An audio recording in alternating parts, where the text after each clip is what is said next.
महोदय, मैं आपको यह बताना चाहती हूँ कि हमने यह काम विदेशी दबाव में आकर नहीं किया है।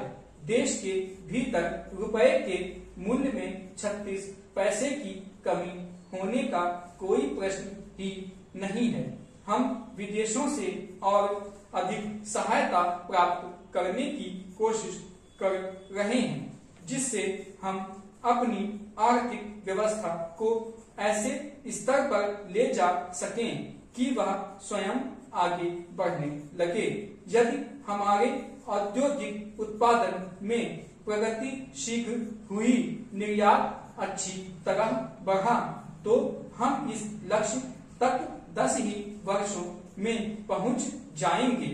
अगले 10 वर्षों में निर्यात, पर्यटन, जहाजरानी, ऐसे ही अन्य तरीकों से हमें अपनी आमदनी को तिगुना करना है।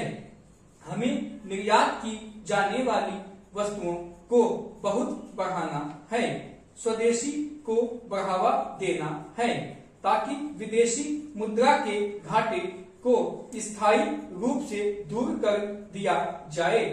अवमूल्यन का पूरा लाभ उठाने के लिए आवश्यक है कि कीमतों को बढ़ने न दिया जाए। साथ ही अन्य दिशाओं में भी कई कदम उठाने हैं। इस समय तो मुझे इस बात की चिंता है कि कीमतें जो पहले ही से बढ़ रही थी, पिछले दिनों और भी बढ़ी हैं।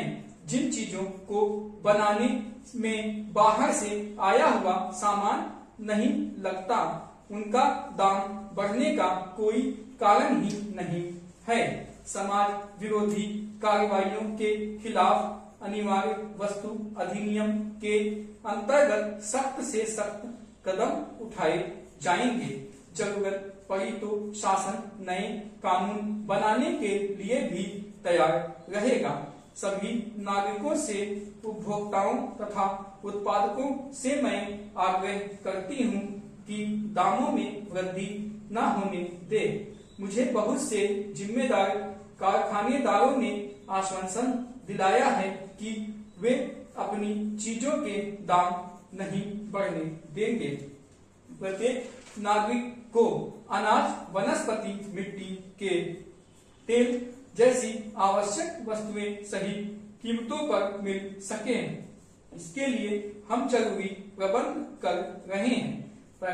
उपभोक्ता भंडारों, उचित दाम की दुकानों की संख्या तेजी से बढ़ाई जा रही है।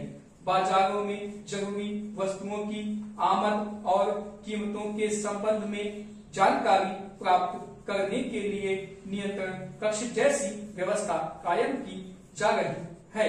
इससे मुनाफाखोरों को रोकने, सामान की स्थायी कमी को दूर करने के लिए तत्काल कार्रवाइयों की जा सकेगी। इसके साथ वितरण की व्यवस्था बनानी है। भविष्य में कीमतें अचानक न बढ़ सकें। यह केवल मनभाती कल्पना ही नहीं, इसे बिना देर किए अमल में लाना है।